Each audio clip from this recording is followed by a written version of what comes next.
Bom, pessoal, deixa eu só falar mais uma coisinha sobre a álgebra de Clifford, aí a gente vai para a dinâmica de spin para fechar o assunto de spin, tá? Alguma dúvida sobre a aula passada? Ou a outra aula? Faz para mim a chamada. Obrigado. Então, a última coisinha que eu queria mostrar para vocês é o seguinte. Vocês lembram que a gente mostrou que essa álgebra aqui era fechada, né? A gente tinha esse cara, esses três aqui, esses outros três caras aqui e esse cara aqui igual a 1, 2, 3, certo? Então você vê, agora eu não vou colocar em momento nenhum I nem forma matricial. Isso aqui é toda a álgebra que eu preciso. Eu já sei como esses caras se comportam, eu sei que eles anticomutam, ou seja, eu sei que o 1 e o 2 é igual a menos o 2 e o 1, e eu sei que esses caras ao quadrado são iguais a 1. Então, sabendo isso aqui, eu sei tudo, certo? Eu posso fazer todo o resto das minhas contas. Beleza, por que isso aqui é legal? Bom, imagina o seguinte, imagina que eu construo um objeto chamado R, que é igual a exponencial de θ, sigma 1, sigma 2. Certo? Eu posso calcular a exponencial, eu tenho a álgebra, eu sei como é que eu formo polinômios desses caras aqui, eu sei que é o quadrado com a identidade, tá certo? Eu posso formar essa álgebra aqui. Bom, eu sei, se você olhar aqui rapidamente, que sigma 1, sigma 2 ao quadrado é igual a sigma 1, sigma 2, sigma 1, sigma 2, e usando nossa álgebra, eu anticomuto uma vez, fica o sinal de menos, vai ficar sigma 1, sigma 1, sigma 2, sigma 2, ou seja, isso aqui é menos 1. Né? Como eu tinha dito para vocês, essa é uma representação de um I, né? de um elemento imaginário, só que agora dentro de uma álgebra maior. Essa aqui.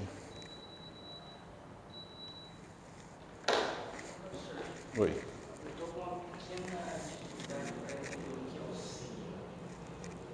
Os sigmas são os elementos da sua álgebra. Simplesmente assim. Agora, lembra, a gente está discutindo bastante isso, né? Grupo e representação de um grupo. Uma coisa é o grupo com suas regras de como compor os elementos do grupo.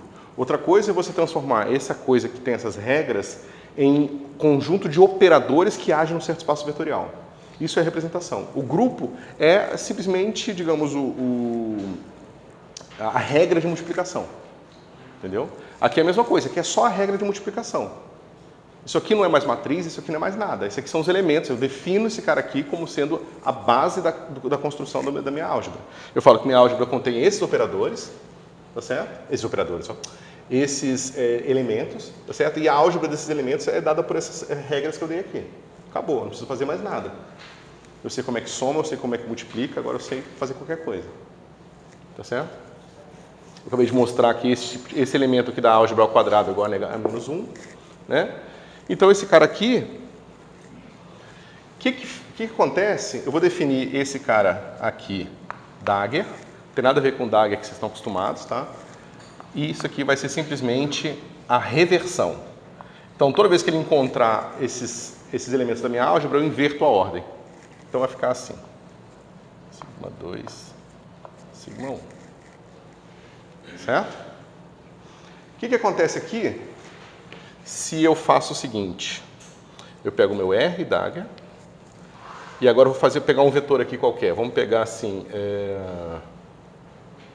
A, sigma 1, mais B, sigma 2, mais C, sigma 3, e eu boto outro R aqui. O que vai acontecer? Primeira coisa importante para se perceber aqui é que aqui eu tenho simplesmente potências de sigma 1, sigma 2. Potências de sigma 1, sigma 2 ou são 1, menos 1 no caso, ou sigma 1, sigma 2. Então esse elemento, esse R aqui, ele só contém sigma 1, sigma 2. Certo? O que acontece com sigma 1, sigma 2 e sigma 3? Eu sei que esses caras anticomutam, então eu sei que esse cara passa para cá uma vez e esse cara passa para cá também uma vez. Então, isso aqui vai ficar sigma 3, sigma 1, sigma 2. Então, eles comutam, ou seja, o parzinho sigma 1, sigma 2 comuta com sigma 3. Tá vendo? Eu posso botar aqui, mas se eu, quando eu passar para cá, eu ganho um sinal de menos 1, mas quando eu passar esse também vai ganhar um outro menos 1. Ou seja, se eu fizer em mais passos, isso aqui vai ser igual a menos sigma 1, sigma 3, sigma 2, que vai ser igual a mais sigma 3, sigma 1, sigma 2. Certo?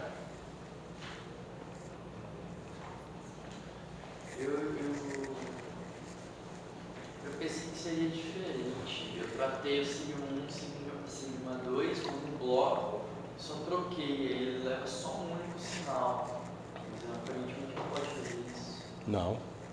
É a mesma coisa de formas diferenciais.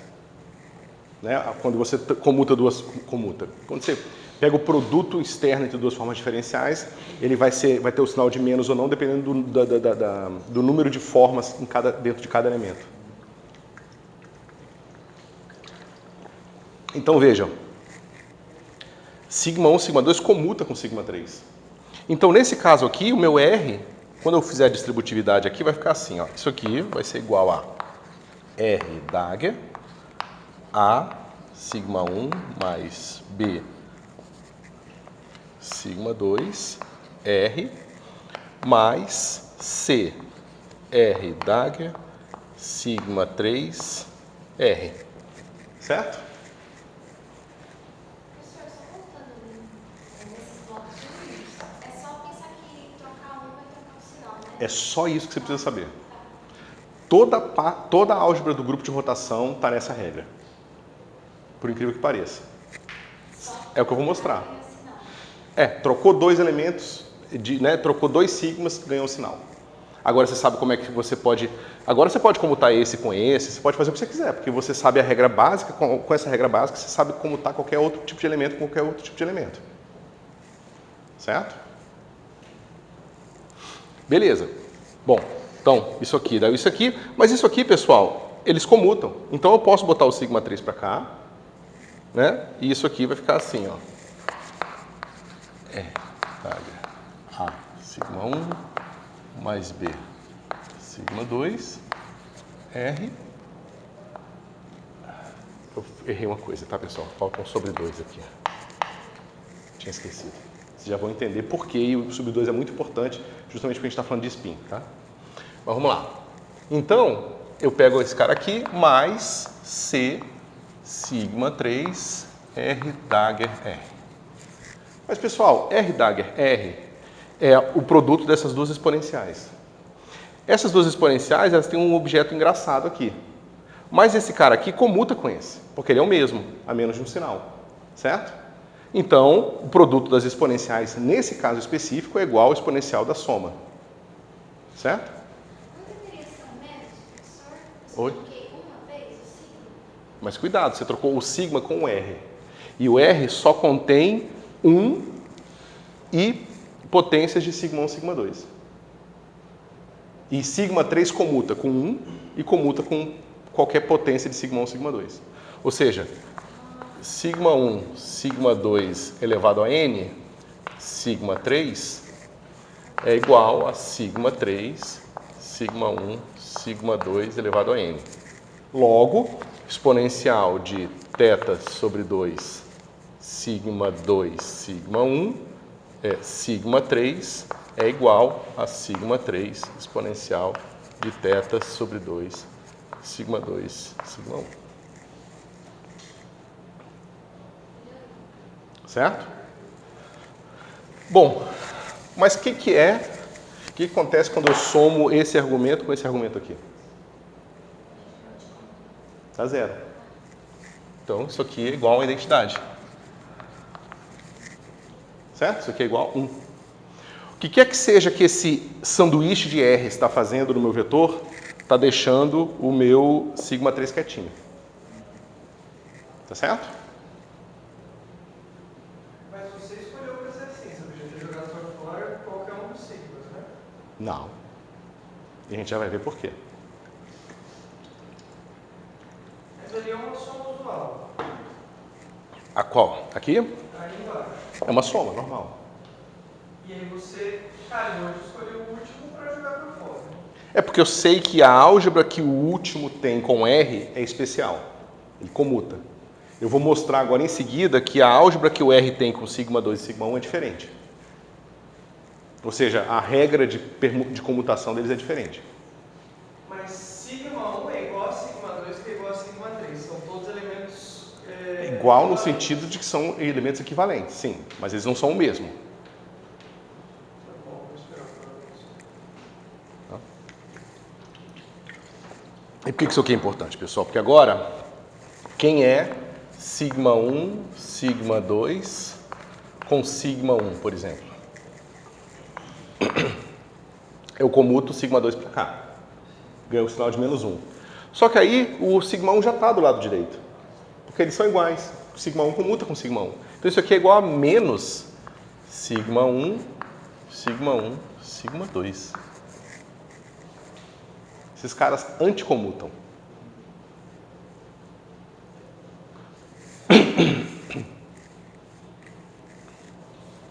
É simples, mas eu sei que é confuso. A coisa especial está no sigma 3. Não. Porque eu fiz sigma 1, sigma 2 aqui, mas eu poderia ter feito sigma 3, sigma 2, eu poderia ter feito qualquer coisa. Né? Aí as regras iam ser similares, mas entre objetos distintos. Né? Tá vendo que quando eu tenho um objeto que representa um plano e aqui eu tenho uma direção dentro do plano, ele anticomuta. Quando eu tenho um cara que representa um plano e eu tenho uma coisa ortogonal ao plano, ele comuta. É uma relação geométrica. Tá certo? Que fica perdida no monte de matriz.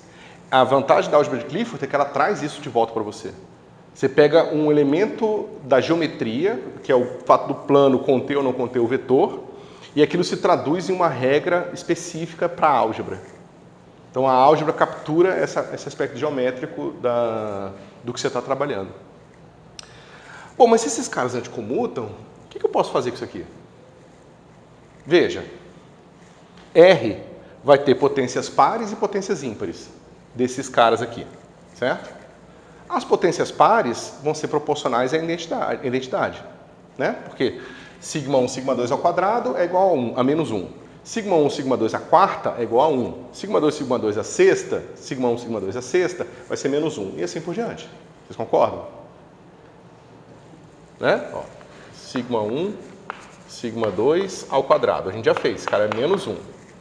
Tá certo? Se eu levar ao quadrado dos dois lados, vai ficar a quarta e aqui vai ficar 1. Tá certo? Se eu multiplicar por sigma 1, sigma 2, que eu sei que é igual a menos 1, vai ficar a sexta menos 1. E assim por diante. Tá certo? Tá. Então... E a gente vai ter potências ímpares?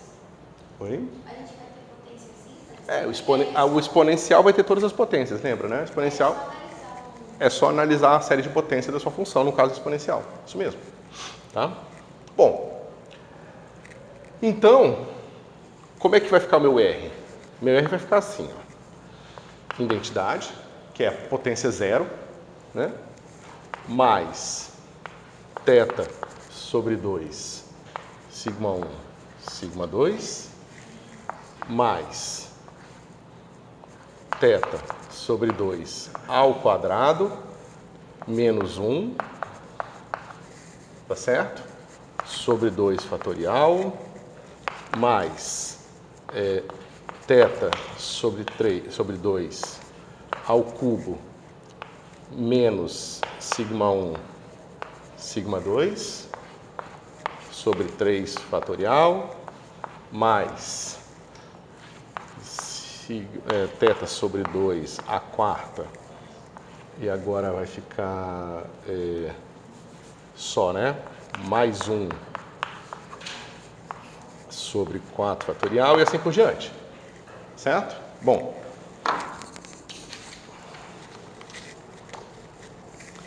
Então, pessoal, se eu multiplico aqui por sigma 1, por exemplo, vai aparecer o sigma 1 aqui, vai aparecer o sigma 1 aqui, vai aparecer o sigma 1 aqui, vai aparecer o sigma 1 aqui e vai aparecer um sigma 1 aqui, certo?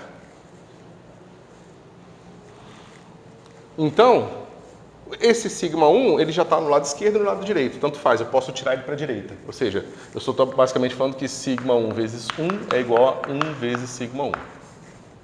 Certo? Então, eu posso já tirar esse cara para a minha direita. Aqui eu tenho o sigma 1, só que para eu tirar para cá, para a direita, ele tem que passar por aqui e por aqui. Ganha um sinal de menos 1. Tá certo? Aqui não. Aqui é o meu sigma 1 com menos 1 que comuta também. Aqui eu vou ter outro sigma 1, sigma 2. Vai ganhar um sinal de menos 1 de novo. Esse não. O próximo sim, o próximo não, o próximo sim, o próximo não. Todos os caras que vão ganhar o sinal vão ser os caras que têm o meu sigma 1, sigma 2 aqui. Tá certo? Mas se eu trocar o sinal de sigma 1, sigma 2, eu sei que função é essa. É a mesma exponencial com o sinal trocado. Ou seja, o que eu estou mostrando é que isso é igual a isso.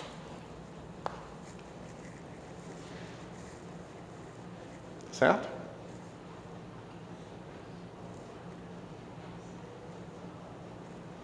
Feito esse à parte, a gente pode continuar aqui essa nossa conta, tá?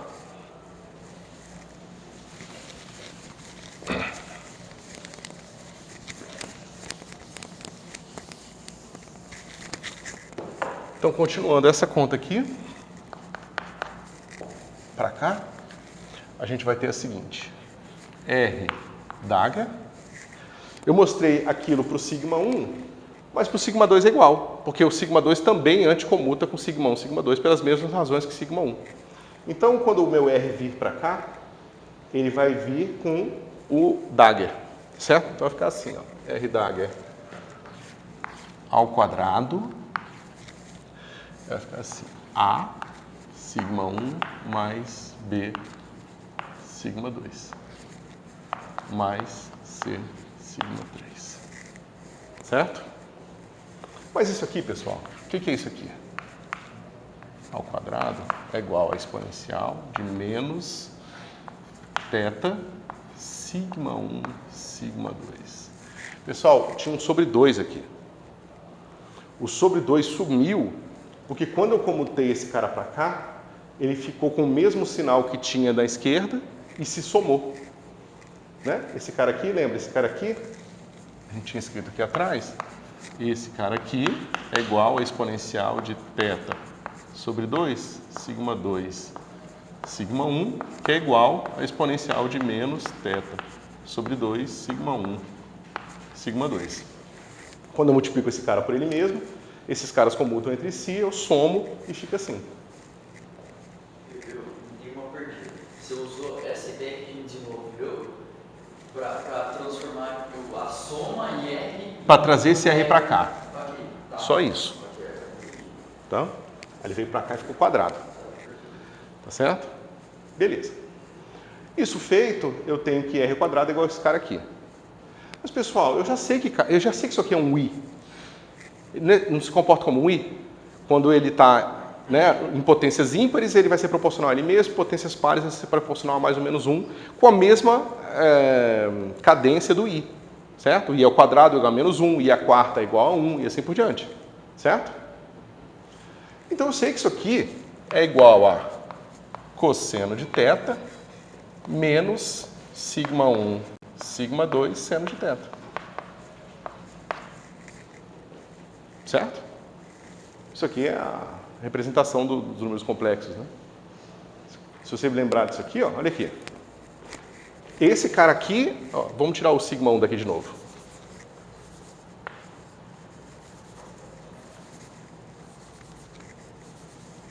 Vamos lá.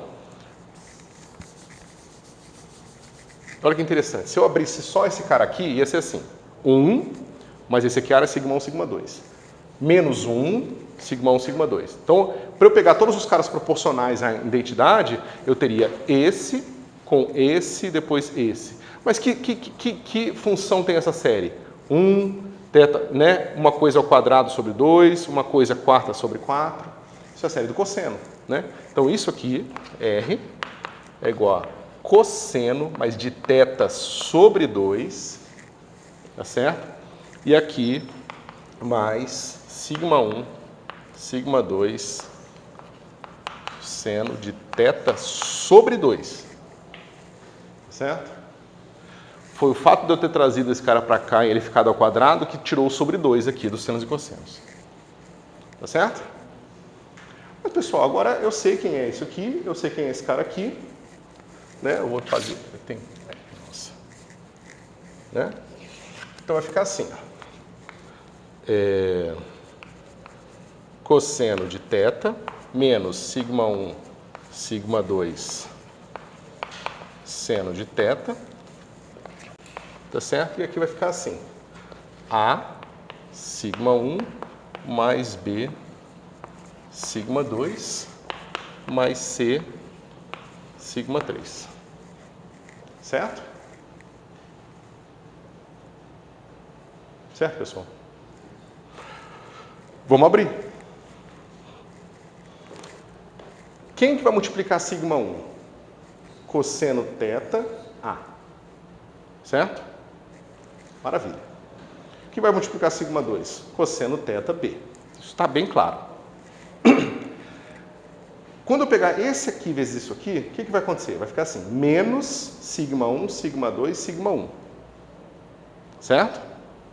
Se eu trocar uma vez, o menos fica mais, aí vai ficar sigma 2, sigma 1, sigma 1, que é igual a sigma 2. Então, eu tenho mais seno A no sigma 2. Certo? Quando eu pegar esse vezes esse, vai ficar assim, menos sigma 1, sigma 2, sigma 2. Vai dar menos seno no sigma 1. Tá certo? Então, isso aqui vai ficar assim, ó. Cosseno teta A, que a gente já tinha visto, menos seno teta B, sigma 1, mais cosseno teta B, mais seno teta A, sigma 2, mais C, sigma 3. O que esse sanduíche, então, fez com o meu vetor?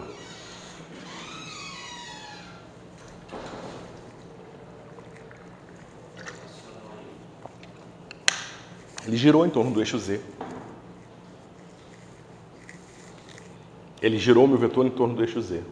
As componentes 1, 2 se misturaram exatamente como aquela matriz, que é assim, cosseno, menos seno, seno, cosseno, e aqui identidade, aqui é 1, né? E fez a rotação. Só que aqui é muito mais claro o que está acontecendo, pelo menos depois que você se acostuma um pouco com essa questão da álgebra, porque, veja... Pode falar. No sigma 2 a gente percebe essa rotação em torno do eixo Z. O que seria, então, o C sigma 3? É a não rotação, ou seja, não muda nada a componente 3. Se eu pego um vetor que está assim, né? Pego um vetor que está assim. Ele aponta para cá. Se eu giro só no plano, ele vem para cá, tá certo? Digamos, ele saiu daqui para cá, né? Aqui ele veio...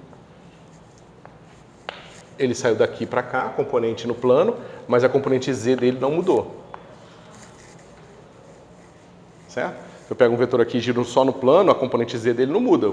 Quer dizer, ele faz isso aqui, né? A componente Z é igual. É isso aqui que está acontecendo. Tá? Mas veja, eu tive que construir o meu R assim, ó, exponencial de teta sobre 2, sigma 1, sigma 2. Tá certo? Tá certo? Para fazer um giro nessa direção representada por este plano.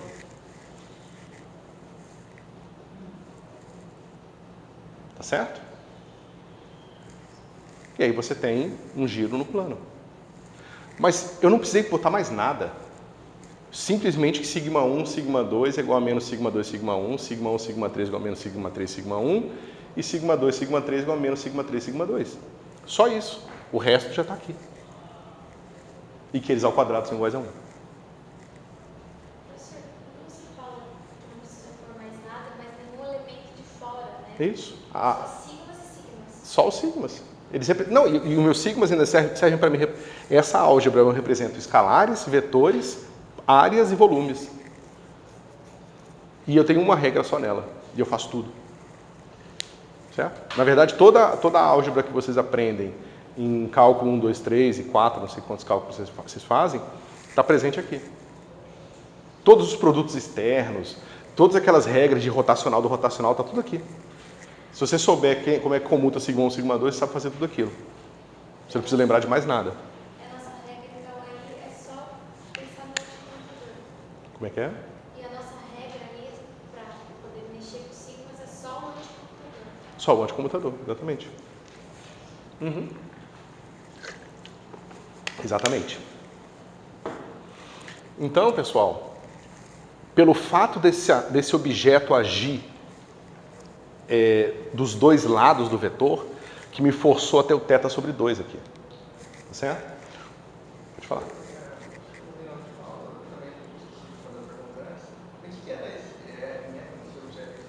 Eu introduzi, mas não dei nome para ele. O nome dele é rotor.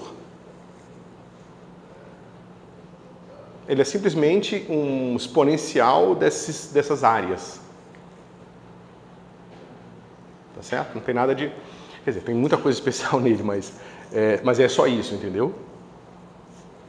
Ah, tá. Acho que tá falando uma área porque ele não foi definido desse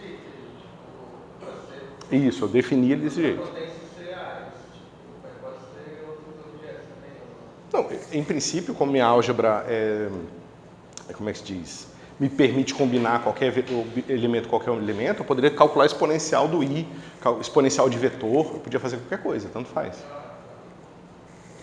Então. Mas esse aqui é o que vai te dar o SO3. Ou seja, o grupo SO3, ele está embebido na álgebra de Clifford. Existe um subconjunto da álgebra de Clifford que é isomórfico ao SO3. A álgebra tem dentro dela um grupo. Se eu pegar elementos desse tipo R aqui e calcular o produto deles, eles vão dar uma representação do grupo de rotação. E melhor que isso, na verdade, o que a gente não vai fazer porque toma um tempo, esses objetos aqui, ó, rotores arbitrários, são os espinores. E agora você sabe mais uma fonte de intuição por que o espinor tem esse ângulo aqui, ó, θ sobre 2. E o mais legal é o seguinte, ó, se você pegar a rotação exponencial de menos θ sobre 2, sigma 1, sigma 2, um vetor qualquer, exponencial de θ sobre 2, sigma 1, sigma 2. Aí você fala, professor, não pode ser rotação porque esse cara muda o sinal quando eu ando 2π. Mas ele sempre aparece em pares. Então, quando eu fizer uma rotação de 2π, aqui vai ficar 2π, só que exponencial de 2π sobre 2 é π, e π com isso aqui vai dar menos 1, né, exponencial disso, só que aqui também é menos 1. Menos 1 ao quadrado dá 1. Certo? Então, o fato de ele aparecer aqui e aqui, que faz com que ele dê uma representação boa do grupo de rotações, quando agindo dessa forma sobre vetores.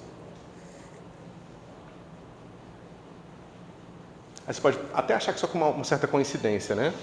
Mas considera agora que, em vez de ter os sigmas, eu tenho as gamas aqui.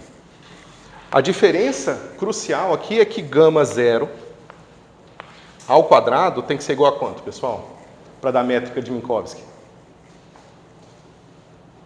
Lembra, a métrica de Minkowski é assim, menos 1, 1, 1, 1. Né? Para quem usa a assinatura certa.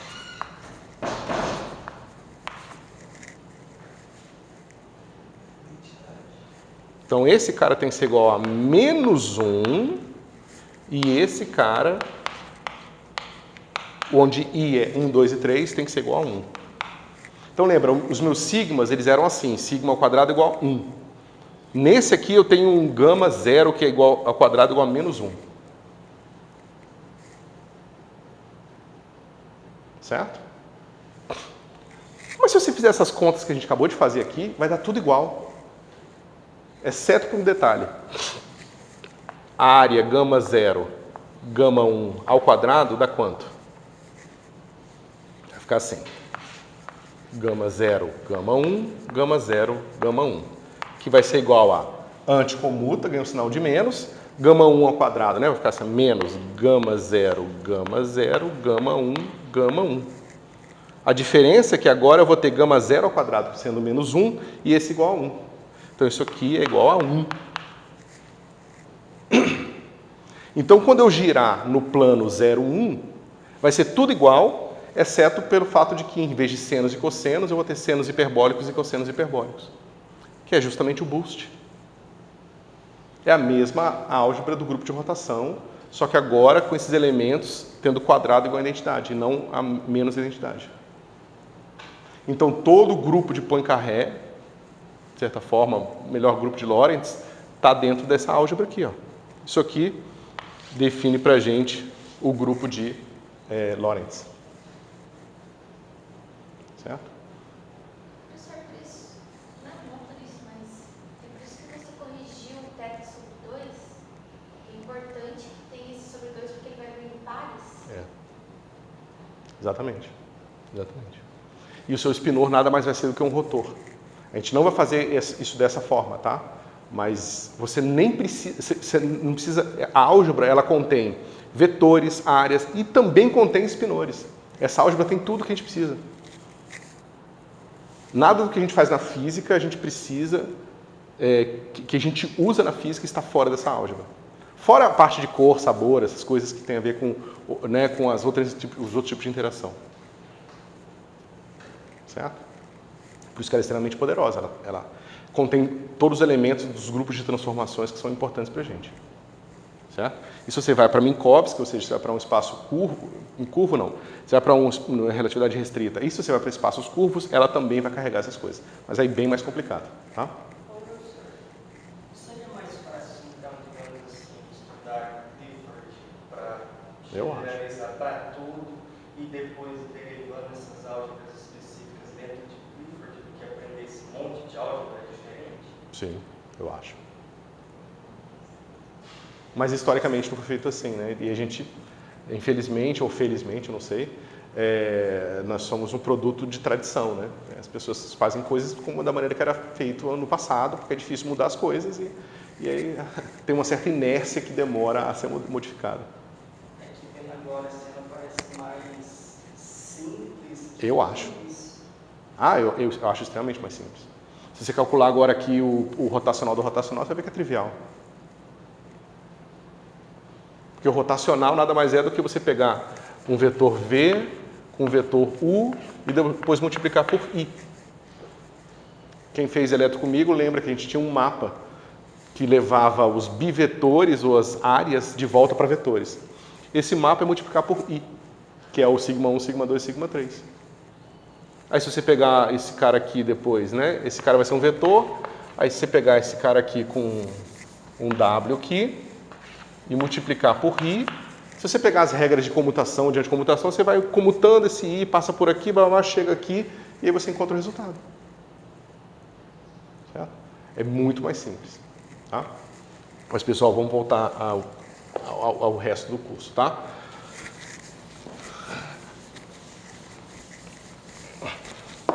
Isso aqui eu aprendi no curso de Física e Matemática 2, sendo dado durante o Natal, porque tinha tido greve, o professor não parou, essas coisas assim, ele resolveu ensinar essas coisas aqui pra gente. E aí eu sempre gosto de também ensinar um pouco para os meus alunos.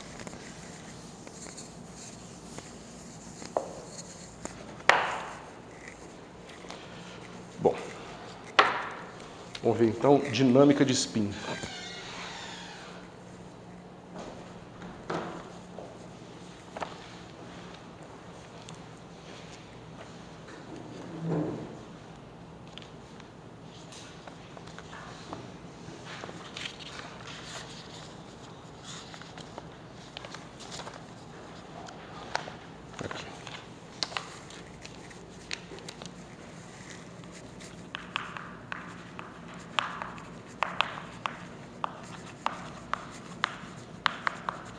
Então, vamos lembrar um pouquinho de como é que seria a dinâmica de uma espira num campo magnético. E a gente vai ver o resultado clássico e depois a gente vai traduzir não, a gente vai depois construir a mesma coisa no caso quântico, ainda sem spin, e depois a gente vai ver como que esse mesmo tipo de efeito de campo magnético sobre o spin pode, sobre o momento angular, né, sobre o momento magnético, pode acontecer no caso de spin. Tá? Então, são 3 passos importantes para a gente entender. Bom, a gente sabe, e aqui eu vou deixar para vocês lembrarem, se vocês procurarem um livro de elétron para lembrar disso aqui, mas o torque que você tem, feito num objeto com momento magnético μ por um campo magnético B, o torque é dado por essa expressão aqui, certo? Para quem não lembra, o momento magnético nada mais é do que a corrente vezes a área dividido por C, tá certo? Aqui você pega uma espirazinha aqui, ela tem uma certa área, tá certo? Ela tem uma corrente I aqui, certo? Essa corrente I aqui. Não confundir com I da álgebra de Clifford, tá certo? E esse I aqui, pessoal, se você pensar que é um elétron correndo aqui, aquela aproximação que a gente faz, sabe que a corrente ela tem que ser estacionária e tudo mais, mas aqui a gente faz uma aproximação em que o elétron está andando tão rápido aqui que a gente pode considerar como se fosse uma corrente estacionária, tá certo? Então, é a carga desse objeto, a velocidade que ele vai, dividido por 2πr. Aqui, claro, eu fiz o desenho quadrado, mas na verdade a gente está fazendo isso aqui, tá? E aí tem um raiozinho R. Ok? E a mesma corrente aqui, tanto faz, tá, pessoal? É só... Não sei porque que eu fiz o negócio para o quadrado para depois fazer o redondo. Mas, bom, até aqui todo mundo razoavelmente confortável? Simplesmente aquilo, né? Uma corrente tem um certo momento magnético, que a gente define como esse I aqui, como o momento magnético a gente define como esse μ, e a interação do momento magnético com o campo magnético é aquele ali. Ok? Beleza.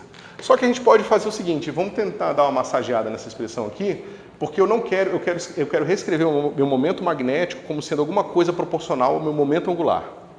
Tá certo? Então, e lembre, pessoal, aqui a gente está tratando de graus de liberdades orbitais. Tá? Aqui é um elétron andando numa certa órbita, tá certo? Não é um momento magnético, um momento angular intrínseco, certo? Realmente o elétron está se movendo. Ok? Desculpa. Senhor, aquela fórmula ali da corrente, ela serve para qualquer forma, não só para a espira circular. Por causa disso aqui, né? É só porque é a circunferência, né? Mas aí, bom, mas você pode fazer uma coisa bem similar para outros. Okay. Bom, então vamos lá. Eu vou pegar o meu μ e vou reescrever assim, ó. QV sobre 2πr vezes πr quadrado sobre C. Tá certo? Deixa eu ver se aqui está certinho. O que seria o C, professor? Velocidade da luz. Então, eu só peguei a minha área aqui, o C, tá. Então, até aqui tudo bem, pessoal? Agora eu vou rearranjar esse negócio aqui um pouquinho. Eu vou pegar e vou botar o meu Q sobre 2mc. Esse 2 eu guardei aqui, eu introduzi um m aqui. Então, eu preciso botar o resto para cá, tá certo? Então, vai ficar assim. O π vai embora, né? O R corta e aí vai ficar assim. MVR. Tá certo? Mas o que é isso aqui? Esse é o momento angular desse elétron girando, né? Fazendo um círculo em torno desse meu centro aqui, certo? Então isso aqui eu vou chamar de L, certo? Esse pedacinho eu vou chamar de L. Ok? Então, eu consegui mostrar que o meu Mi nada mais é do que Q sobre 2MC vezes L. Certo? Não é uma demonstração profunda e formal, porque eu estou fazendo um negócio muito simples, mas isso vale em geral, tá certo? Então você sabe que o momento angular é proporcional o momento magnético é proporcional ao momento angular, e o elemento que a gente usa aqui de proporcionalidade, a gente vai dar o nome para ele de gama, que é a razão giromagnética. Certo? Então a razão giromagnética é um termo de proporcionalidade que nós encontramos que classicamente é dado por isso aqui. O unificado falou sobre isso daí, mas eu não sabia o que era. Você... Era inútil a informação. Ah, não ajudaria para fazer a conta? Não ajudaria, era só falando, feito todos os exercícios. Eu não fazia ideia do que era. Tá vendo? Você voltar agora no tempo. Beleza. Bom, pessoal, mas quem é o torque? Como é que eu posso relacionar torque com momento angular? Derivando o momento angular. Isso. dLdt. Certo? Por que derivando parcialmente? Bom, pode tudo bem. Melhor. Você tem razão. Bom, isso aqui vai ser igual a Mi B. Certo? Mas isso aqui também vai ser igual a gama L B. Certo? Então veja, eu estou tentando encontrar uma equação horária para o momento angular direto, para saber o que vai acontecer com ele, tá certo? Bom, deixa eu ver se... Então, o que isso aqui está dizendo para a gente? Que delta L, quem é delta L? É L em T mais, eu botei delta T maiúsculo, mais delta T menos L de T, certo? Eu quero saber quem foi, o que aconteceu com a pequena variação no meu momento angular quando eu andei um pouquinho no tempo, certo? Mas isso aqui, pessoal, nada mais é do que delta T vezes dL dt, certo? Então, isso aqui, portanto, delta L, nada mais vai ser do que delta T vezes esse negócio aqui. Vai ficar assim, gama L B delta T. Certo?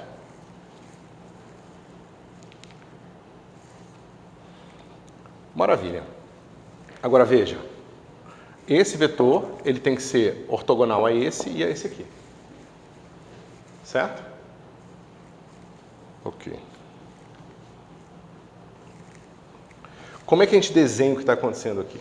Deixa eu ver o desenho. Eu acho melhor fazer do outro lado.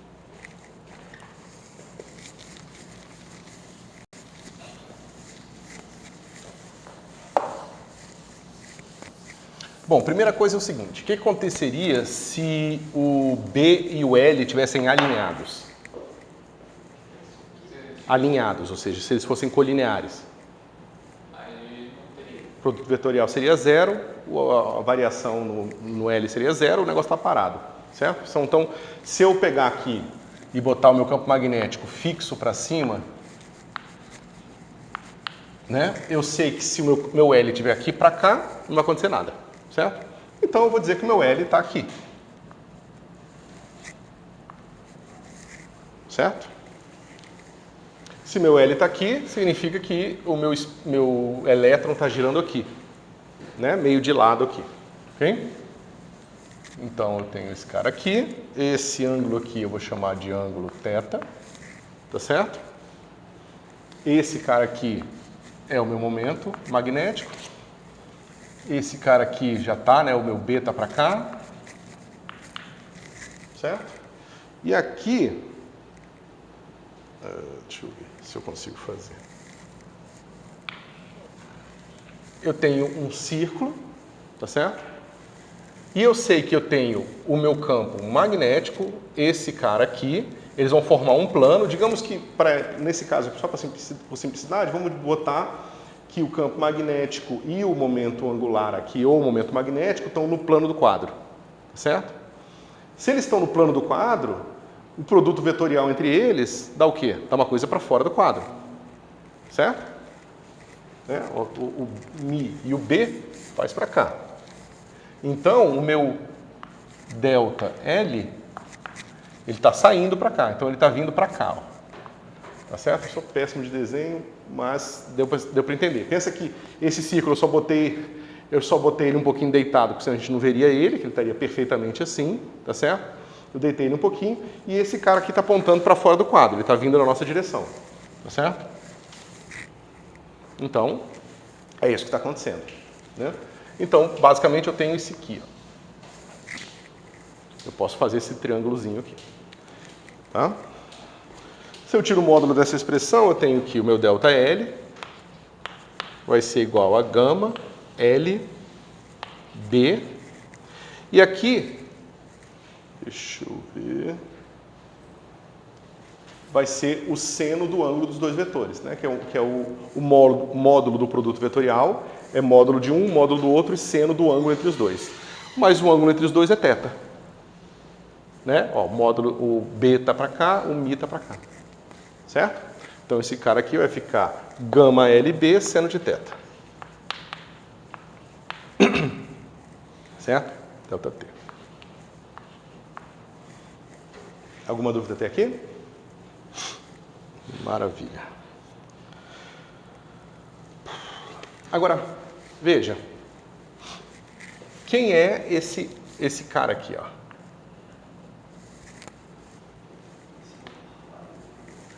Esse cara aqui, ele vai ser o Mi seno de θ, para eu pegar a projeção da hipotenusa aqui no cateto oposto, certo? Mas deixa eu ver aqui. Esse é o ângulo. Então, eu quero saber quanto que o meu momento angular vai girar nessa direção. Ou seja, lembra, ele está aqui, ele vai girar para cá, tá certo? Porque ele vai girar para fora do quadro, certo? Se ele vai girar para fora do quadro, então ele vai ganhar um ângulo aqui. Esse ângulo aqui, ó, eu vou chamar de delta φ, tá certo? Quem é seno de delta φ?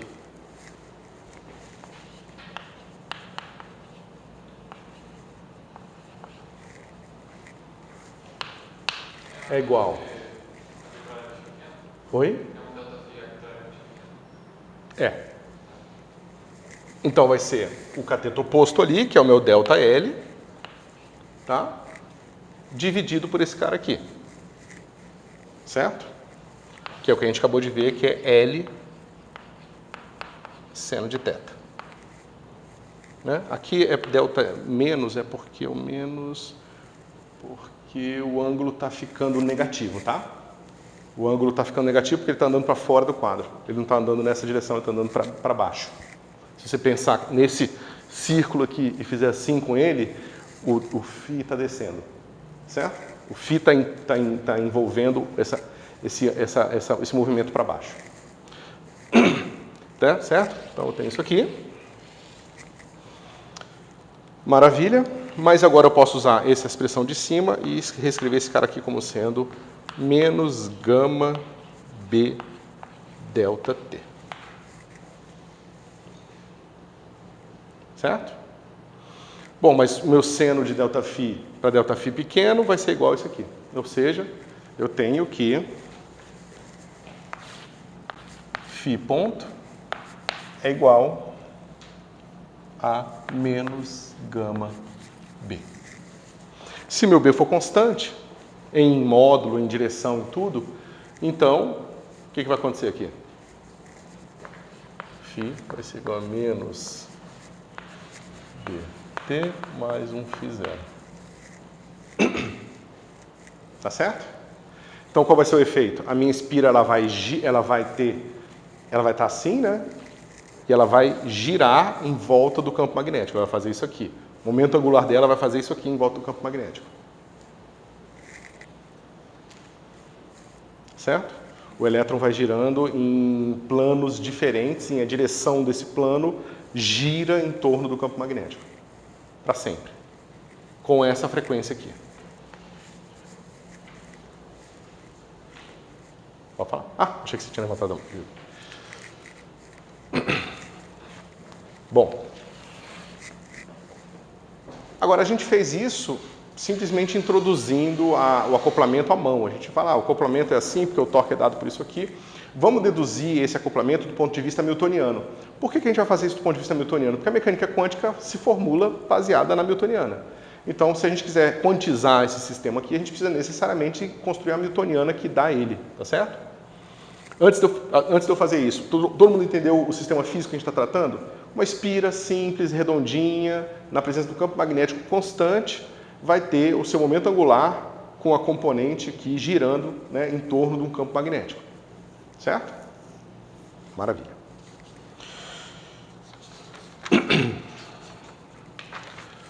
Como é que a gente bota o acoplamento entre uma partícula carregada com um certo momento P e um campo eletromagnético?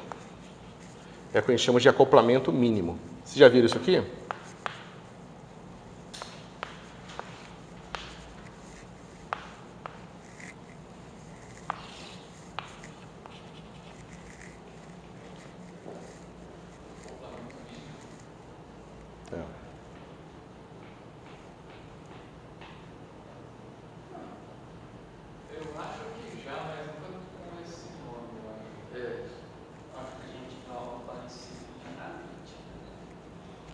Vocês já viram a dinâmica de uma partícula carregada num campo eletromagnético?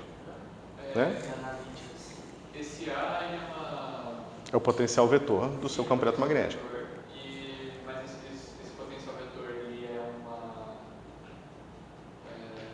ele é tipo, eu não lembro o nome, mas ele é igual ao PIQ, matematicamente falando, ele é uma grandeza dinâmica que você consegue... Eu esqueci o nome. É um vetor. É um vetor, tá? E a gente está numa situação que não tem campo magnético, não tem campo elétrico. Então, o potencial eletrostático, que poderia estar aqui, não está aqui também. Justamente porque ele é zero, certo? Beleza.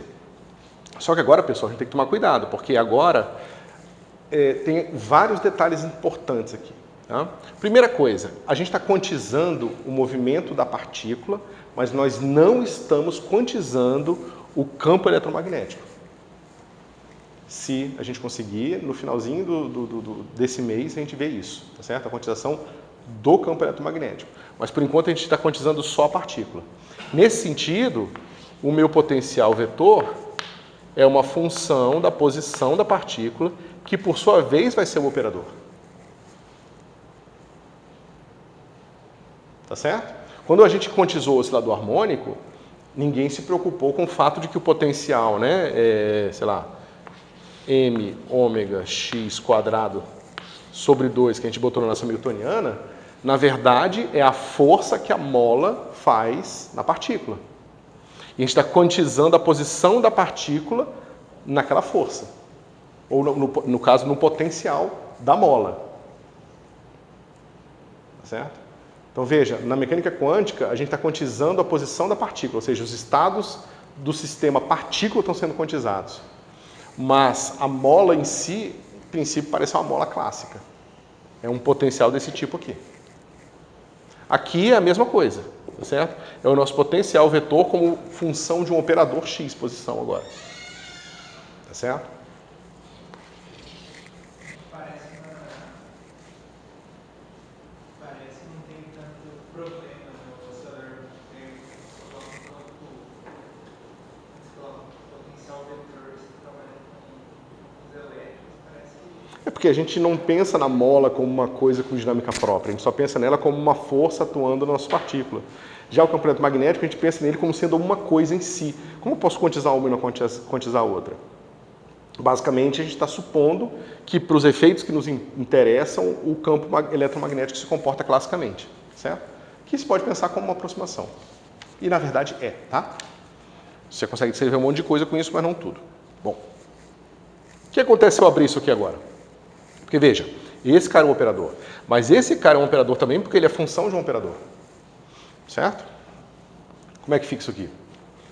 Né? A minha newtoniana vai ficar P ao quadrado, esse não muda, sobre 2m.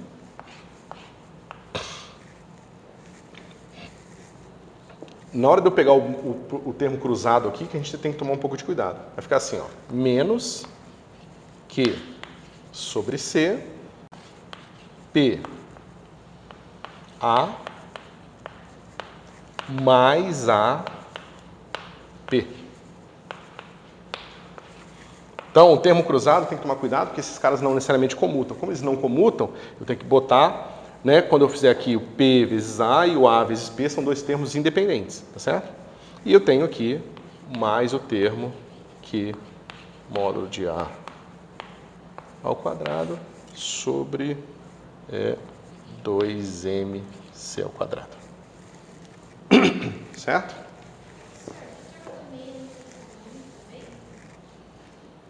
O termo do meio tem que ter um M. Eu esqueci MC, né? MC. 2MC. Oi? Não, o 2 não veio para cá para cortar com esse 2 justamente porque eu tenho PA e AP. Normalmente aparece porque o produto interno de A e B é igual ao de B e A, e aí aparece no termo de 2.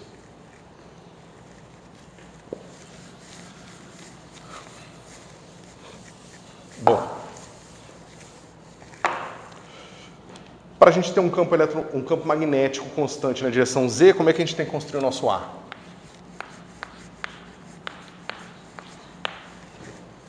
A gente tem que ter um negócio, tem que ter um vetor cujo rotacional sai na direção Z. Né? Então a gente bota aqui o nosso B sobre 2, vocês já vão entender por que tem 1 sobre 2. E aqui eu vou ter aqui, ó, menos Y E1 mais X E2. Certo? Se eu calcular o rotacional desse negócio aqui, quanto é que fica?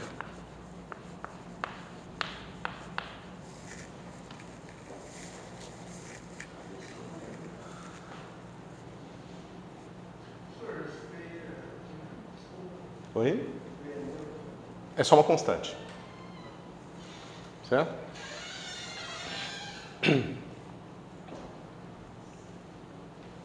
Vocês não lembram como é que fica?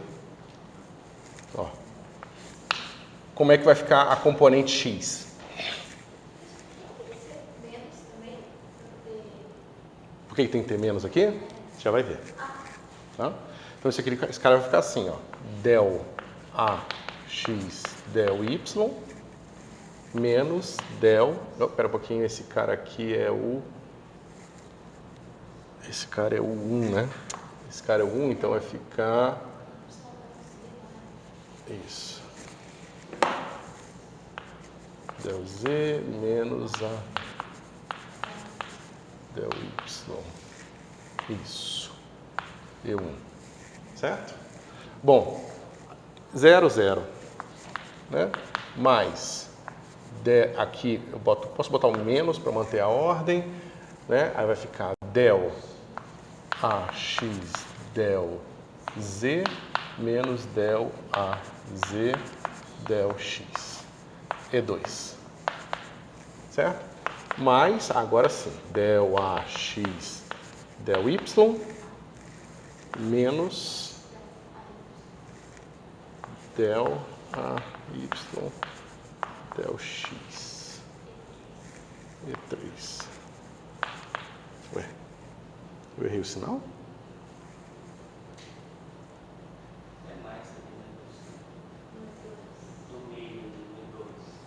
Aqui é menos. É.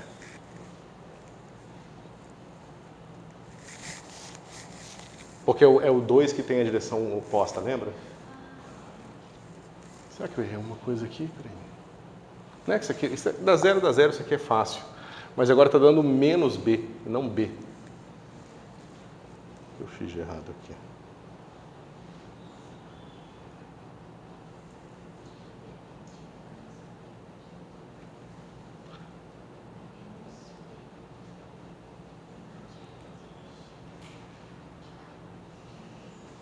Ó.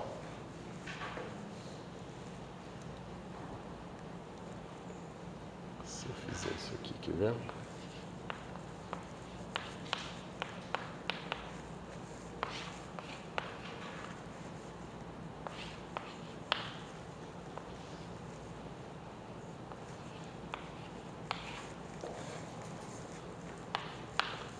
É 1, 2.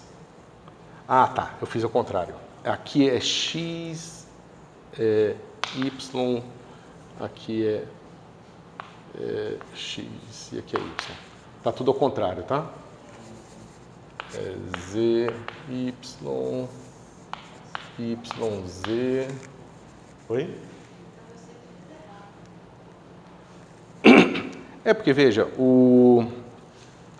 aqui vai ficar 1, 2. Tá vendo? Se eu fizer com álgebra de Clifford, vai ficar assim, ó. Não, mas vai ficar assim, ó. Del x1 A2. Tá vendo? É o x, é o que tem o índice anterior que vem na derivada. Tá? Então é 1, 2 menos del x2 A1 sigma 1, sigma 2. Só que sigma 1, sigma 2 é o plano xy, que é igual ao z. Por isso que tem o z aqui, tá vendo? Mas com álgebra de Clifford você não esquece. Eu fiz de propósito isso aqui, viu? Tá? Então por isso tem esse sinal menos aqui. Por causa dessa derivada aqui tem um sinal menos aqui. Ok? Então isso aqui tudo vai mostrar pra gente que isso aqui é BE3. Certo?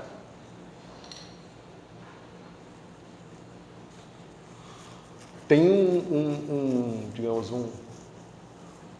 um infinito de complexidade se você começar a se perguntar se existem outros potenciais vetores que levam ao mesmo campo magnético. Porque existem, porque é uma escolha de calibre, tá certo?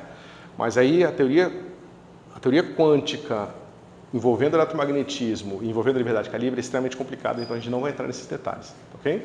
Mas se você se perguntar sobre isso, é uma pergunta interessante para você se fazer e tentar ver o que acontece, porque você poderia jogar esse cara fora e botar 2 vezes esse aqui, ó, que é o resultado desse é o mesmo. E na verdade, esses 2 potenciais vetores iriam diferir por um gradiente, tá certo? Que seria uma transformação de calibre. A gente não vai entrar nos detalhes disso, ok? Então a gente sabe que é o nosso campo A. A gente sabe que o campo A agora é uma função de operadores, então esses caras são promovidos a operadores, então a gente sabe fazer essa conta aqui. Ok? Basta a gente usar isso aqui. Isso aqui foi só para convencer vocês de que a gente está fazendo uma coisa consistente.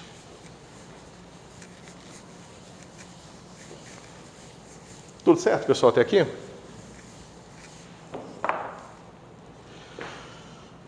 Ok. E a gente vai fazer a seguinte consideração. O nosso campo magnético é fraco. Tá certo? É pequeno. De forma que esse cara aqui eu vou desprezar. Porque ele vai ser proporcional a B². Esses termos aqui vão ser proporcionais a B.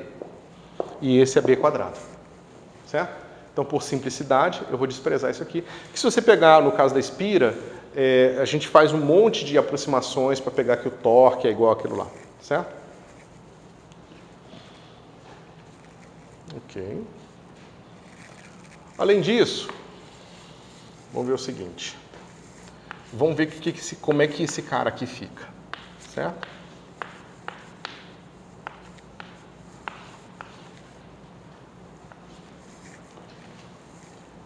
Se eu atuar esse cara num vetor de estado, como que fica a representação disso em termos de função de onda? Né? Porque isso aqui é um operador. Isso aqui é um operador, esse aqui é um operador, produto de operadores é também um operador. Eu posso atuar num vetor de estado. Quando eu atuar numa função de onda, isso aqui vai ficar assim, ó, menos I H cortado divergente de A psi. Tá certo? É só usar as regras que a gente já batalhou para encontrar, certo? Mas isso aqui vai ser assim, ó. Menos I, H cortado. Aí eu vou ter o divergente atuando aqui, mas a derivada do divergente ora atua aqui, a derivada ora atua aqui, certo? Como é que fica isso? Vai ficar assim. Divergente de A vezes psi, né? Mais, menos IH cortado, A escalar gradiente de psi. Ô, professor, eu não estou conseguindo entender de onde que sai o divergente. É o P, escalar A. Lembra que P vai virar DDX, DDY, DDZ? E aí DDX com E1 mais DDY com E2 mais DDZ com E3 é o gradiente. Esse operador nabla aqui. Certo? Até aqui tudo bem, pessoal? Vocês lembram dessas regrinhas, né? Isso aqui é fácil de fazer se você escrever em termos de componentes. É porque tem um menos aqui, tá? É o mesmo menos que eu estou carregando para os dois termos. Tem menos IH cortado, por causa do P, tem o menos IH cortado DDX. Você está pensando se quando o operador atua aqui muda de sinal?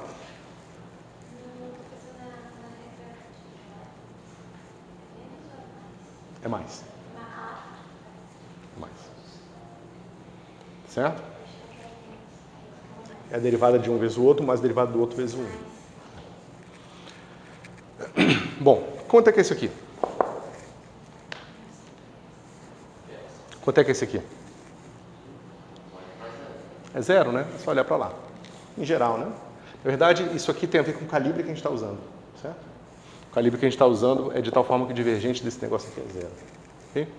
Bom, então agora a gente tem que isso aqui vai ser simplesmente menos I, H cortado, A, gradiente de psi, tá certo?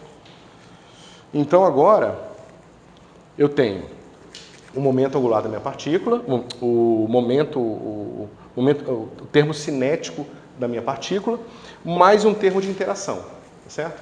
O termo de interação, ele vai ter o PA, só que ele vai ter o AP também.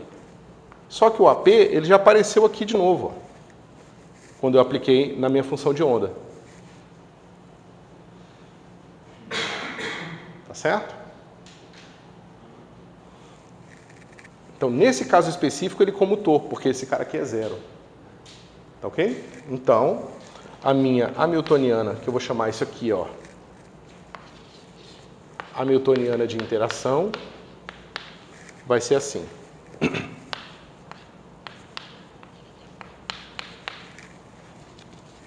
Menos Q sobre 2mc 2AP. Certo? Pessoal, esse jeito que eu fiz aqui é seguindo o livro, mas você pode não aplicar nada em vetor de estado nenhum, simplesmente lembrar da regra de comutação de x e p e ver que esses caras comutam, tá? É fácil ver, porque quando você pegar esse produto aqui, ó, esse aqui vai ser px com ax, mas ax é y chapéu, e px comuta com a y, com a y que é y, né? Px comuta com y. E a mesma coisa aqui, ó, o y comuta com x chapéu. Então, dá para ver facilmente que esses caras comutam, tá? Então, você tem a liberdade de escrever como você quiser. Assim, você pode botar o AP ou PA, porque esses dois caras comutam, tá? Então, aqui, a gente está escrevendo desse jeito aqui, porque é mais conveniente. Esse 2 corta naturalmente com esses dois aqui. Certo?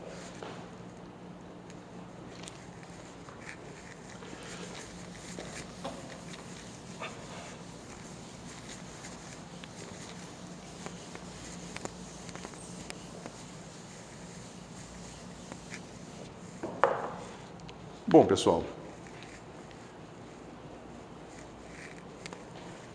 eu tenho essa expressão aqui. Deixa eu ver aqui uma coisa. Né? E agora eu vou abrir esse termo aqui, ó. Certo? Deixa eu ver. Por que eu não botei o 2?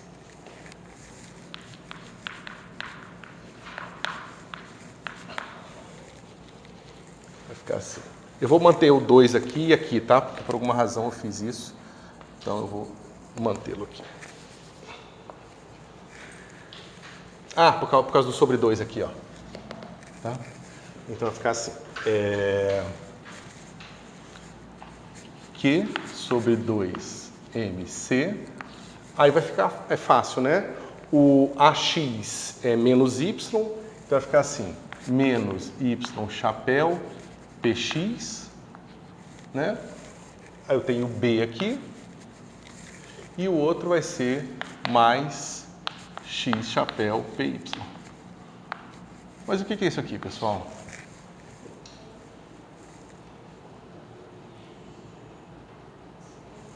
Tem um sinal de menos aqui fora, que eu esqueci, tá?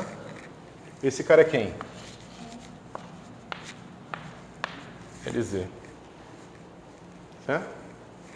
Então, isso aqui vai ser menos Q sobre 2mc BLZ. Certo? Mas isso está dizendo para a gente o quê, pessoal?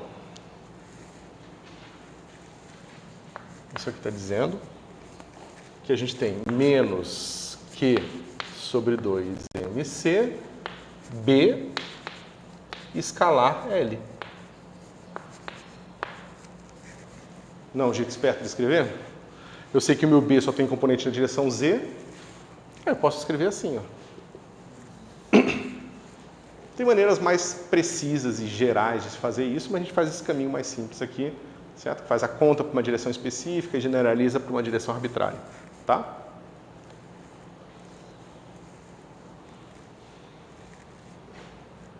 Ok. Então, olha que interessante, pessoal. A gente tem aqui o mesmo efeito, né? A gente tem esse cara aqui, como sendo tipo sem o menos, né? Como sendo o nosso fator giromagnético. A gente tem o campo magnético e o momento angular.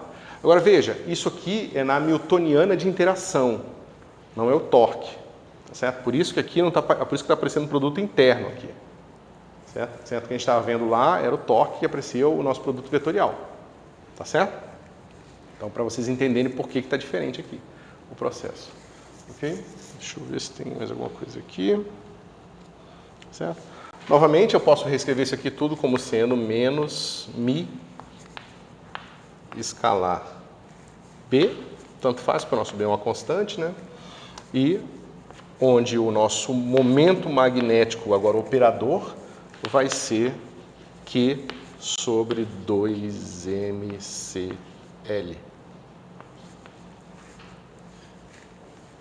Tá certo?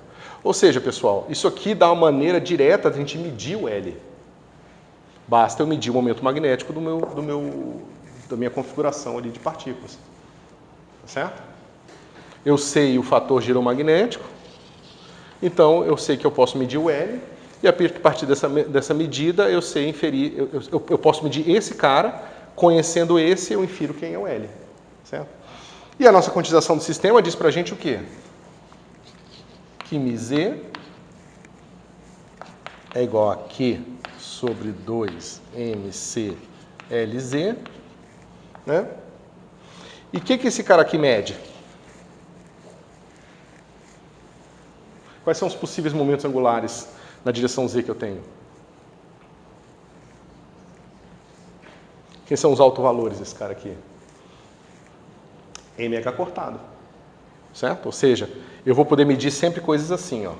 Q é H cortado sobre 2mc, 0, mais ou menos 1, mais ou menos 2. A mecânica quântica está dizendo para a gente que eu nunca vou medir um momento angular que não seja um múltiplo inteiro disso aqui, ó.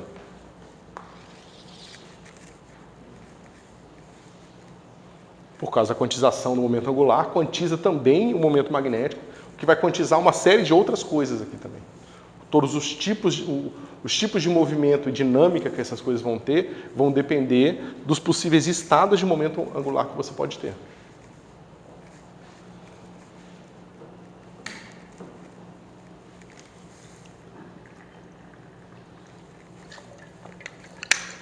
Lembra, pessoal? Em princípio, eu podia ter um momento angular com qualquer quantidade aqui. Classicamente, o momento angular pode variar continuamente. Como eu quantizei meu sistema, meu momento angular só pode ser 0, mais ou menos h cortado, mais ou menos 2h cortado, assim por diante. Tá certo? Claro que se eu estou trabalhando com momentos angulares muito maiores que h cortado, essa diferença de 1h cortado vai ser mínima e eu vou perceber a coisa como sendo contínua, que é por isso que a gente percebe o nosso mundo clássico como continuamente. Mas do ponto de vista quântico ele não é. O momento angular está aqui, ou está aqui, entendeu? Não tem toda essa liberdade contínua, não.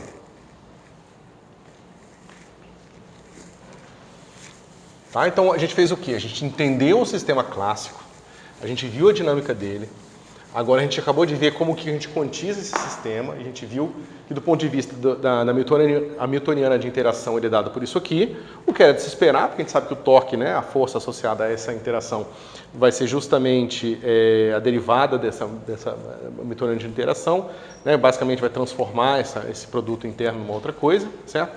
E a gente obtém agora que quanticamente a gente tem essas limitações aqui, tá certo? Agora veja, a gente vai mostrar depois que o spin também vai interagir com o campo magnético, como se fosse um momento angular. Na verdade, é por isso que a gente fala que spin é um grau de liberdade de momento angular, porque ele interage com o campo magnético assim como um movimento circular interage, tá certo? Só que o spin ele tem possíveis valores aqui diferentes. O spin ele pode ter mais ou menos meio aqui.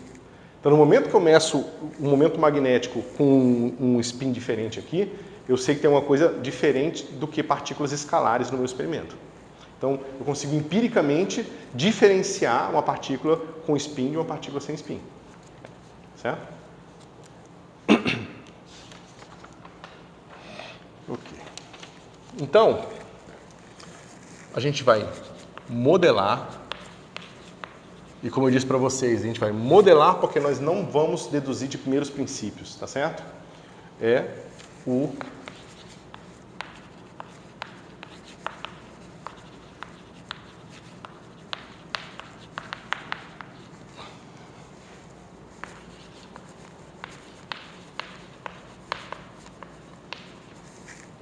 certo? Então a gente vai simplesmente dizer o seguinte, ó. Para o elétron, o momento magnético também vai ter um termo com um fator gama do elétron vezes um S. Tá certo? Então veja, a gente tinha isso. Cadê? Onde é que eu botei? Aqui.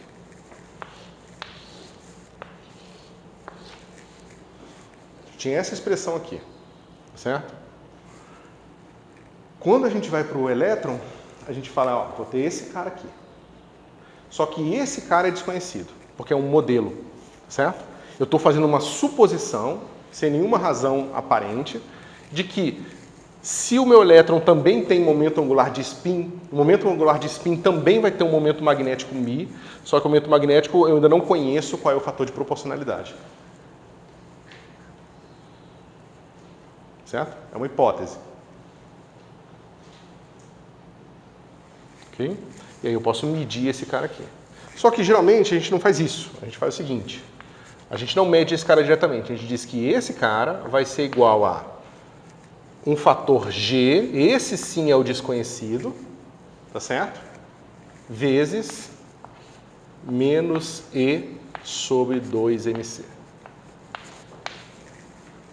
Então, basicamente, o que a gente fez é que a gente tem essa quantidade clássica aqui, que ela está aqui, ó, aqui, certo? E a gente diz, ó, o que é que seja que a gente vai encontrar é um termo proporcional à quantidade clássica. É só para a gente ter uma escala básica para construção da quantidade que a gente vai medir. Então, a gente bota o nosso desconhecimento todo aqui. Tá certo? O interessante é o seguinte, se você faz essa conta aqui, ó, do hamiltoniano de interação com o campo eletromagnético, na equação de Dirac, você vai encontrar que G é igual a 2. Exatamente. Certo? Você faz a dedução da interação, assim como a gente fez aqui, de primeiros princípios, usando a equação de Dirac, e você descobre que G é igual a 2. Certo? Se você quantiza o campo eletromagnético e o seu elétron, e faz a eletrodinâmica dessa interação, aí você descobre que esse cara aqui é aproximadamente 2. É 2 ponto, blá, blá, blá, blá, blá, um monte de correção, que tem a ver com todas as correções da eletrodinâmica, que até algum tempo atrás, eu não sei se isso permanece, era uma das medidas mais, como é que se diz, precisas que nós tínhamos. A gente mede esse número aqui com 14 casas, ou seja, você vai no experimento, mede o negócio, você encontra 14 algarismos diferentes ali, e aí você vai na teoria, faz os cálculos até N loops, eu não sei quantos loops precisa, e você encontra os mesmos algarismos, o mesmo número com 14 casas de precisão. Se vocês trabalham com alguma coisa experimental na vida de vocês, vocês sabem que isso é uma coisa praticamente fantástica, né? Quando a gente fez o nosso laboratório especial lá em Brasília, a gente encontrou a velocidade da luz mais ou menos 3 vezes a velocidade da luz, porque a gente não conseguia fazer aquele negócio direito. Mas assim, vocês sabem, né, como é que experimentalmente é difícil você conseguir fazer uma coisa assim, né? E isso aqui eu acho um sucesso absoluto da teoria, né?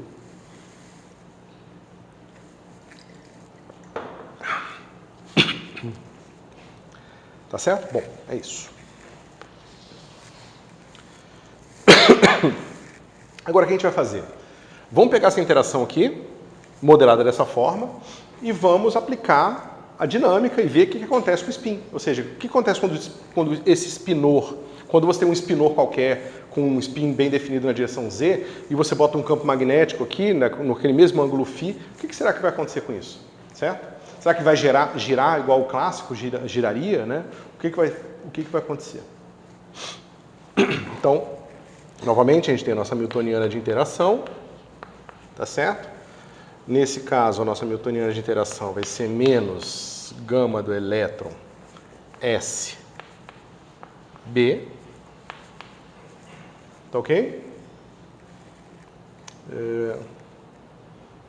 A gente vai usar direto que gama do elétron vai ser igual a menos E sobre MC.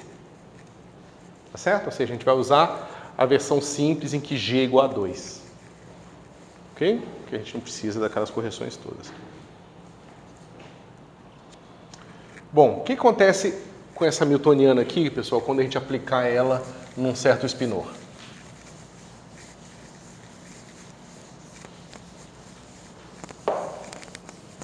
Primeira coisa, a nossa newtoniana, ela vai ter o termo aqui, P quadrado sobre 2M, certo? E eu vou ter um termo de interação daquele tipo ali, menos gama SB.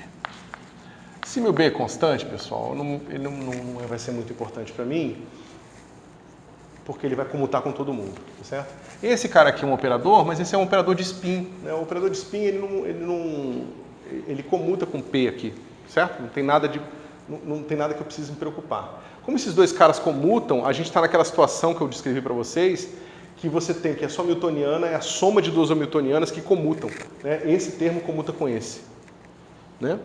Se o meu campo magnético não fosse constante, né, eu poderia ter mais dificuldades, mas aqui a gente está fazendo um modelo super simplificado em que isso aqui é diferente. É diferente não, esses dois pedaços aqui comutam, certo? Então a gente sabe que a evolução, né, o nosso propagador aqui, ó, ele vai ter um termo exponencial de menos IHT sobre H cortado, tá certo? Isso, né? Que vai ser igual a exponencial da minha parte orbital aqui, T sobre H cortado. Só que eu vou ter outro pedaço, como comuta eu já separo em duas exponenciais, e H de interação, T sobre H cortado. Certo? E como a gente viu nas outras aulas, esse cara aqui afeta a parte orbital e essa aqui é a hamiltoniana de interação que evolui a parte de spin. Certo? Alguma dúvida?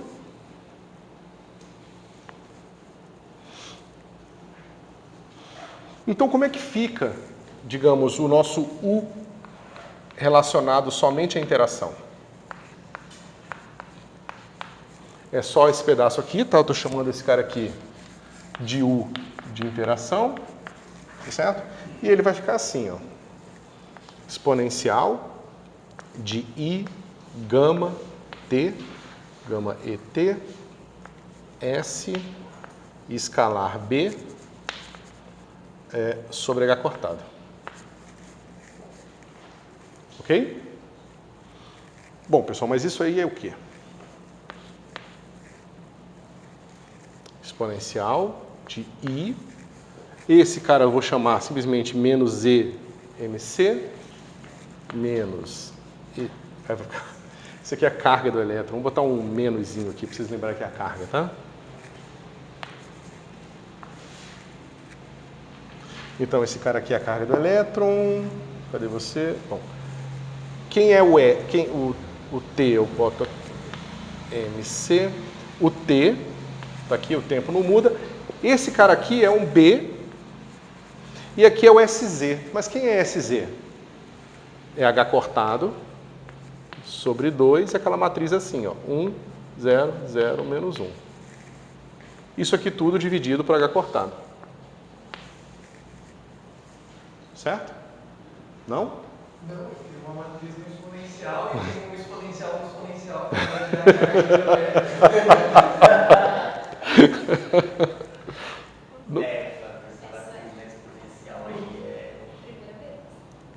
Mas quando eu faço isso aqui, ninguém reclama. Se eu faço isso aqui, ninguém reclama. Mas se eu boto a matriz lá direto, vocês reclamam? Tá muito explícito, né? Caramba, tá. Cadê a tarde na idade? Então, ó, corta H cortado, tem o 2 aqui, o T e o B. Então, isso aqui vai ficar como? Exponencial. Deixa eu só escrever explicitamente aqui. Eu já tinha botado antes. Deixa eu ver. Vai ficar assim. Esse cara aqui vai ficar, o exponencial tem o I, aqui vai ficar assim. I, o H cortado cortou, sobrou o T, o 2, vai ficar assim. 2MC, BT, certo? E tem o menos. 0, 0, exponencial de mais 2MCBT. Certo?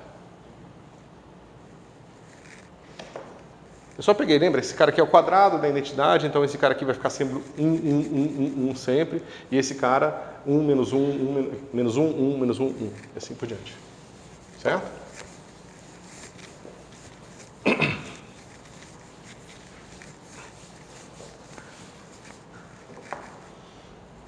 Bom, pessoal, mas isso aqui, ó, se você lembrar do que a gente obteve lá atrás, esse cara com o menos é o nosso ômega. Lembra? A gente tinha obtido isso aqui. Ômega igual a menos E menos sobre 2MCB. Certo? Deixa eu só confirmar se eu não estou induzindo vocês ao erro. Não, é isso mesmo. Certo? Mas olha que interessante, tem que tomar cuidado. Aqui o fator giromagnético era de G, né? Que eu falei que era igual a 2, que você deduz na equação de Dirac, cortou com 2 que eu tinha aqui embaixo, e o 2 veio de volta por causa do espinor aqui, por causa do grau de liberdade de spin, que tem um meio aqui. Certo? Por isso que a gente tem a mesma frequência que a gente tem no caso clássico. Tá certo? Ou seja, a frequência é dada por isso aqui também, ó. Lá atrás a gente tinha chamado esse cara aqui de Q, é a única diferença. Tá certo? E o espinor que a gente está encontrando é um espinor que vai ser girado disso aqui. Certo? Mas a gente fez essa conta já. Esse cara aqui é um giro que a gente faz em torno do eixo Z. Lembra? Se a gente gira o espinor, que era alfa e beta, a gente fez toda a continha lá atrás. Esse cara aqui está girando o nosso espinor em torno do plano XY. Tá certo? E com essa mesma frequência. Então está tendo o mesmo efeito clássico, só que agora está girando um espinor com a mesma frequência, ômega 0 aqui, tá certo? No plano XY. Só que a interpretação disso é um pouco mais complicada, porque agora é um espinor, aí tem que ver o que você pode medir, o que você não pode medir simultaneamente e tudo mais. Né? Mas é isso. Se eu, por exemplo, aplico esse cara aqui, U, de interação, né, no espinor 1, 0, que é o espinor que eu sei que aponta na direção X, isso aqui vai ser igual a exponencial de menos I ômega 0t. Né? Isso, ômega 0t. E 0. Certo? Mas esse cara continua sendo um espinor na direção Z. Porque isso é uma fase. Quando eu tirar o módulo quadrado desse negócio aqui, esse cara vai embora. A probabilidade de eu encontrar ele continuando com um spin na direção Z continua 1. Não muda nada, não tá girando. Mas a gente já sabia disso, porque classicamente os dois caras estão alinhados. Classicamente não tem força, não tem torque. Certo? E aqui eu estou encontrando a mesma coisa, só que de uma forma muito mais sutil, porque tem uma coisa variando, mas é uma coisa que vai embora quando eu tiro a probabilidade, que é uma fase. Se eu tivesse alfa e beta, agora seria esse cara vezes alfa e esse cara vezes beta. Mais I ômega 0t. Certo? Nesse caso aqui, a gente sabe que isso aqui equivale a girar um espinor que está no plano, certo? De ângulo ômega 0t. Agora, esse cara aqui vai representar o espinor que está no plano aqui. Certo? Oi? Não está mais alinhado no eixo Z. Mas se eu medir no eixo Z, eu vou encontrar alguma coisa, mesmo que eu coloque ele totalmente no plano. Porque esses caras não comutam. Certo? Pessoal, foi mal. Eu não vi que tinha passado o tempo. Depois a gente fechou praticamente, tá? Spin.